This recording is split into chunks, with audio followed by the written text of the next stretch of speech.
So welcome students, I am Saurabh Mahatma, faculty of zoology from Basic PG College।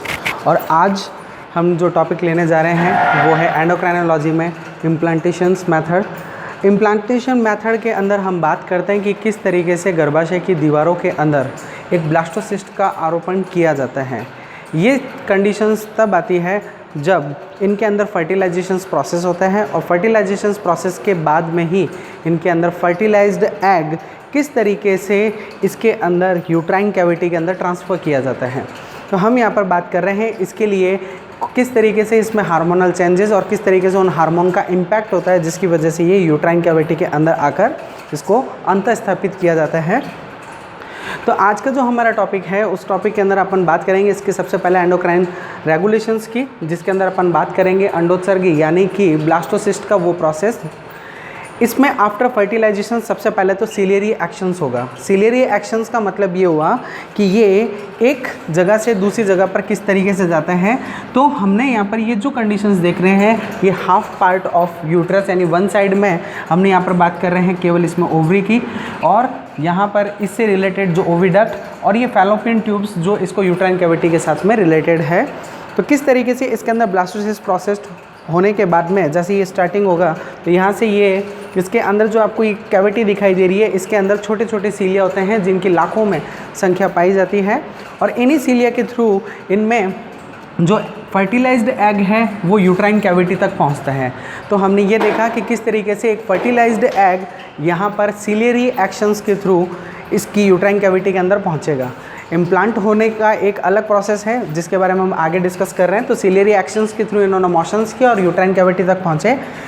इस timing के अंदर ये पहुँचेंगे एंड्रोमीट्रियम में। तो ये जो आपको दीवारें दिखाई दे रही है ये है एंड्रोमीट्रियम की दीवारें, इनके अंदर इसमें ये आएगा और यहाँ आकर ये इम्प्लांट होगा। दूसरा प्रोसेस जो कि हार्मोनल प्रोसेस है उसको समझने की कोशिश करते हैं। जैसे इसके अंदर ये कंडीशंस होगी, क्योंकि हम पढ़ चुके हैं कि इनमें दो कंडीशंस होती है यानी एग के साथ में, क्योंकि मेंस्ट्रुअल साइकिल स्टार्ट होने से पहले यहाँ पर दो कंडीशंस देखी जाती है, एक निषेचन होना और एक निषेचन ना होना। तो अगर निषेचन नहीं हुआ है तो ऐसी कंडीशंस में कार्पस लूटियम जो होता है, ये जो आपको दिखाई दे रही है कार्पस लूटियम है, कार्पस लूटियम कार्पस अल्बिकेंस में कन्वर्ट हो जाता है और एंड्रोमीट्रियम की दीवारों के साथ में यहाँ पर रक्तस्राव प्रारंभ हो जाता है जिससे मेंस्ट्रुअल साइकिल प्रकट होती है।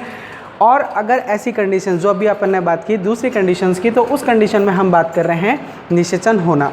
निषेचन होने की कंडीशंस में इनके अंदर अब ये जो कंडीशंस हैं उसको हम उसी साइकिल के थ्रू समझने की कोशिश करेंगे, क्योंकि डे ऑफ 14th यानी कि किसी भी मेंस्ट्रुअल साइकिल के डे ऑफ 14 पर इनमें कम्प्लीटली फर्टिलाइजेशंस के लिए एक एग प्रिपेयर होता है और डे ऑफ 14 से लेकर डे ऑफ 22 इस पूरे ड्यूरेशंस के अंदर अगर इसके अंदर प्रोसेस हो जिसमें स्पर्म अवेलेबल हो तो उस कंडीशंस में इनके अंदर फर्टिलाइजेशंस का प्रोसेस हो सकता है। तो जहाँ पर हम ये कह सकते हैं कि इसके सबसे ज़्यादा प्रोबेबिलिटी होती है एग के फर्टिलाइज होने की। तो यहाँ से ये एग निकलेगा, निकलते ही ये यहाँ पर फिम्बरी पर आ जाता है। तो हम डे ऑफ 14 की बात कर रहे हैं, तो ये फैलोपियन ट्यूब का ये जो अंगुलीनुमा प्रवर दिखाई दे रहे हैं ये है फिम्बरी।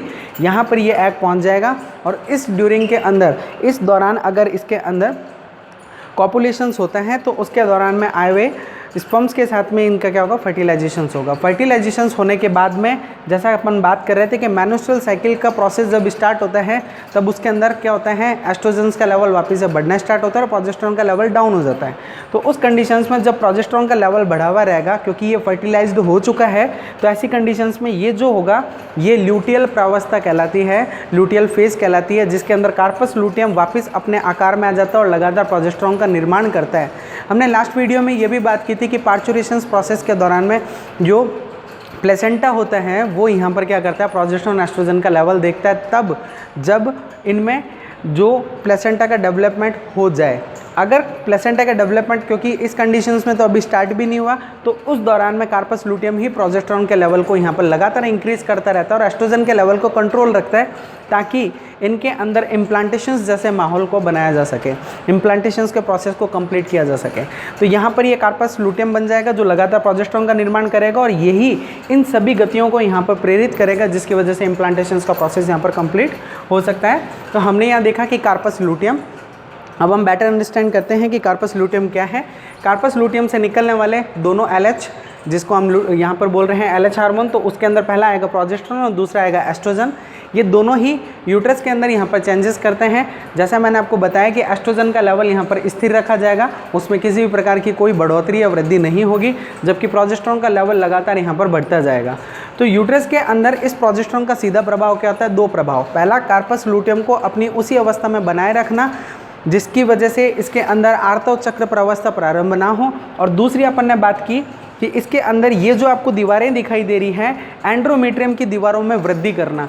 कारण, क्योंकि जैसे ही ये इम्प्लांट होगा, इम्प्लांट होते ही इसके अंदर जितने भी न्यूट्रिएंट्स अवेलेबल होते हैं ये सभी न्यूट्रिएंट्स का यूज़ लेना स्टार्ट कर देता है, क्योंकि ड्यूरिंग प्रोजेस्टेरोन जैसे ही लेवल बढ़ेगा तो यूट्राइन कैविटी के अंदर 4 to 6 mm की यहाँ पर क्या होगी? मोटाई के अंदर वृद्धि हो जाएगी।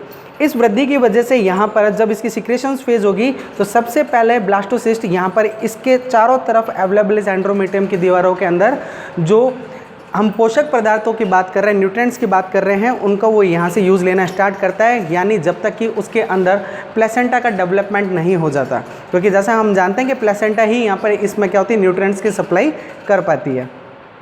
तो इस तरीके से अपन ने देखा कि यहाँ पर इनका प्रभाव सीधा डायरेक्ट यूट्रस पे स्टार्टिंग हुआ, और ये एंड्रोमेट्रियम की दीवारों के अंदर वैस्कुलराइजेशंस, जिसमें भी अपन ने बात की थी कि इनके अंदर 4 to 6 mm का यहाँ पर क्या हो गया? ये बढ़ गए। तो वैस्कुलराइजेशंस का प्रोसेस हुआ, तो एंड्रोमेट्रियम की दीवारों के अंदर मोटाई में वृद्धि हुई, और उसी के फलस्वरूप जो ब्लास्टोमियर्स यहाँ से स्टार्टिंग हुए थे, यहाँ से लेकर जब ये इम्प्लांट होंगे तो यहाँ आकर इम्प्लांटेशंस के लिए जिसकी आवश्यकता थी वो यहाँ पर वैस्कुलराइजेशंस प्रोसेस के थ्रू कंप्लीट होते हैं, जो कि प्रोजेस्टेरोन के प्रभाव में यहाँ उत्पन्न हुआ। और ये विदिन 14 डेज, यानी कि जब इनमें फर्टिलाइजेशंस हुआ, फर्टिलाइजेशंस के डे ऑफ 14th यानी लगभग 7 से 14 दिनों के अंदर ये आकर यहाँ पर क्या हो जाता है? अंत स्थापित हो जाता है। इसमें अंत स्थापित होने के भी यहाँ पर 4 अलग अलग प्रकार है, जिनके बारे में हम बाद में बात करेंगे। हमने यहाँ पर जो टाइप लिया है वो यहाँ पर मैमल्स का टाइप है।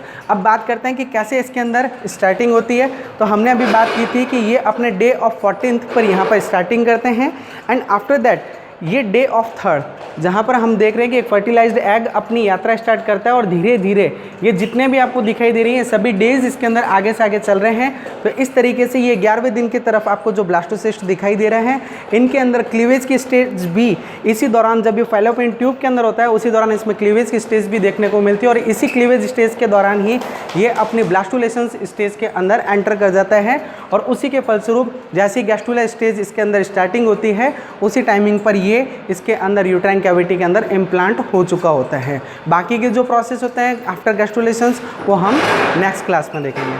Thank you.